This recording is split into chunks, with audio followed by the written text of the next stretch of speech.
Welcome to my channel.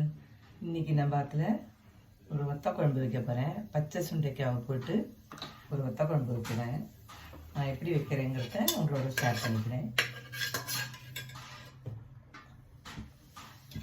இது வந்து ஒரு 10 பேருக்கு வைக்கிறேன்.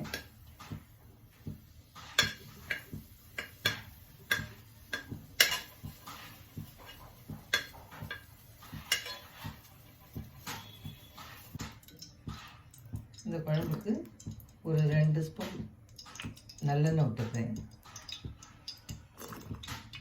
கொஞ்சம் கூட எண்ணெய் விட்டால் தான் இந்த குழம்பு நல்லா இருக்கும். நான் கொஞ்சம் கூட விட்டுக்கிறேன்.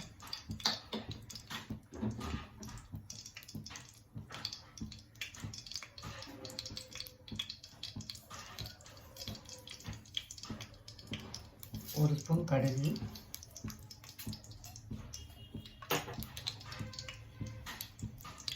ஒரு 1/2 ஸ்பூன் ஜீரகம்,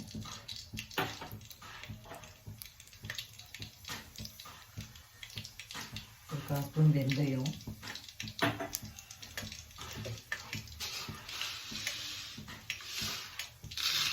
ஒரு ஸ்பூன் துவரம்பருப்பு,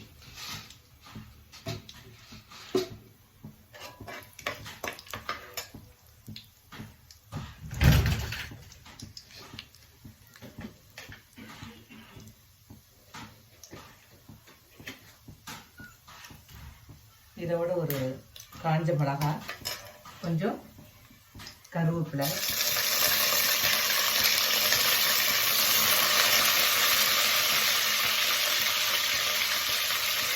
வதக்கி வச்சுட்டு பச்சை சுண்டைக்காய்,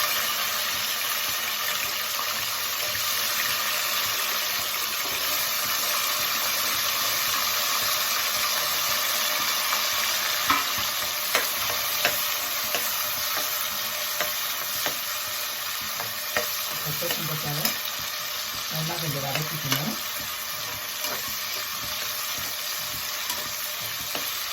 இது உடம்புக்கு ரொம்ப நல்லது. பச்சை சுண்டைக்காய் இது அடிக்கடி சாப்பாட்டில் சேர்த்துக்கிறது ரொம்ப நல்லது.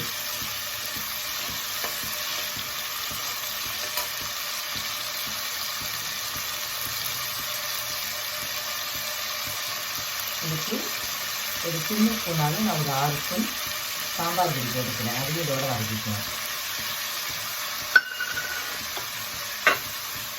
இதையும் நல்லா வதக்கிக்கலாம். நல்லா மிளகாப்பொடி ஒரு நல்லா ஒரு வதக்கின்றதுக்கப்புறம் தேவையான உப்பையும் போட்டுக்கலாம். அதில் அதனால் இவ்வளோ உப்பு போட்டுக்கலாம்.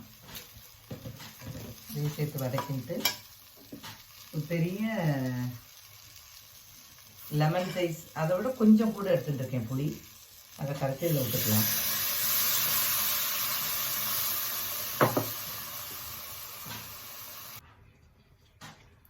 குழம்பு நல்லா கரைச்சி விட்டாச்சு. இதோட ஒரு ஸ்பூன் வெல்லம் போட்டுக்கலாம்.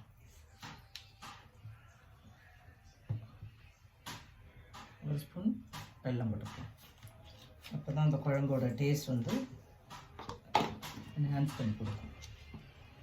இதுதான் வத்த குழம்பு. புளியை கரைச்சி விட்டு மிளகாப்பொடி போட்டு உப்பு போட்டு நல்லா கொதிக்க விட்டு அது கெட்டியானதுக்கப்புறம் பார்க்கலாம் வத்த குழம்பை. சுண்டைக்காய், பச்சை சுண்டைக்காய் வத்த குழம்பு. கொத்தவரங்காய் பொரிச்சு கூட்டு பண்ணுறேன். அதுக்கு 2 ஸ்பூன் உளுத்தம்பருப்பு, ஒரு 3/4 ஸ்பூன் மிளகு, ஒரு மிளகா வத்தல், இதெல்லாம் நல்லா வறுத்துண்டு அதோட ஒரு 1/2 ஸ்பூன் ஜீரகத்தையும் வச்சு தேங்காவையும் வச்சு அரைச்சி கொத்தவரங்காவை பயத்தம்பருப்பு கொத்தவரங்காய் குக்கரில் வச்சு வேக வச்சு எடுத்துக்கணும். இதை அரைச்ச விழுது அதோடு போட்டு கொதிக்க விட்டு கூட்டு பண்ணணும். அது எப்படி பண்ணுங்கிறத காமிக்கிறேன். இது வந்து இப்போ வறுக்கிறது உளுத்தம்பருப்பு, மிளகு, மிளகா வத்தல் ஒன்று.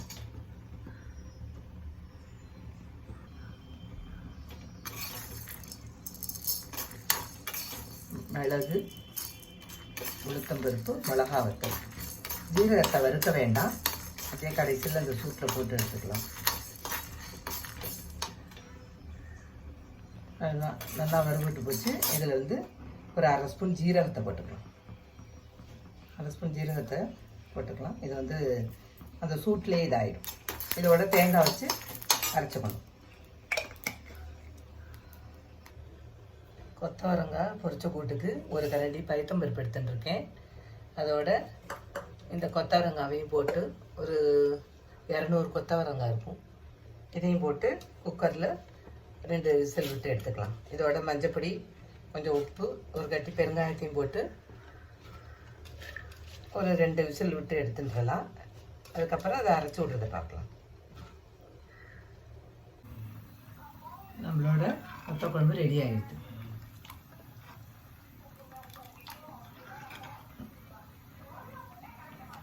அவ்வளோதான். அடுப்பு ஆஃப் பண்ணிவிட்டு இறக்கி வச்சிடலாம். கொத்தவரங்காய் பொரிச்ச கூட்டுக்கு கொத்தவரங்காய் பருப்பு குக்கரில் வச்சு எடுத்தாச்சு. அது நல்லா வெந்துடுத்து. இதில் நம்ம அரைச்சி வச்ச உளுத்தம்பருப்பு, மிளகு, ஜீரகம், தேங்காய், ஒரு மிளகா வத்தல் இதை வந்து இதில் போட்டுடலாம். கொஞ்சம் தலை விட்டுக்கலாம்.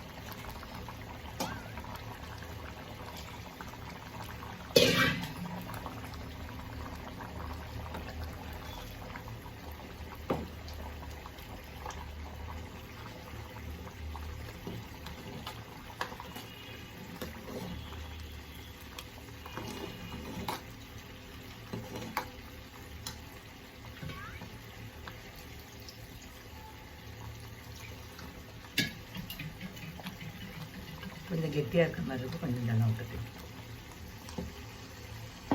அவ்வளோதான். கொத்தவரங்காய் பொரிச்ச கூட்டு ரெடி ஆகிடுது. ஒரு நல்லா சேர்ந்த மாதிரி ஒரு கொதி வந்தவுடனே ஆஃப் பண்ணி இறக்கிடலாம். இதுக்கு தேங்காய் எண்ணெயில் கடுகு, உளுத்தம்பருப்பு, கருவேப்பிலை தாளித்து கொட்டி ரெடியாக வச்சுருக்கேன். அதையும் இதில் போட்டுடலாம். அவ்வளோதான். பொரிச்ச கூட்டு ரெடி ஆகிடுது. சுண்டைக்காய் வத்த குழம்பு, கொத்தவரங்காய் பொரிச்ச கூட்டு, தக்காளி ரசம், பீன்ஸ் தேங்காய் கறி, சுட சுட சாதம், பேபி பொட்டேட்டோ ஃப்ரை, கீரை மசியல். எப்படி இருக்குன்னு சொல்லுங்க. நம்ம பார்த்து சமையல் சாப்பாடெல்லாம் எல்லாருக்கும் பிடிச்சிருக்குன்னு நினைக்கிறேன். லைக் பண்ணுங்க, கமெண்ட் பண்ணுங்க, ஷேர் பண்ணுங்க. தேங்க்யூ.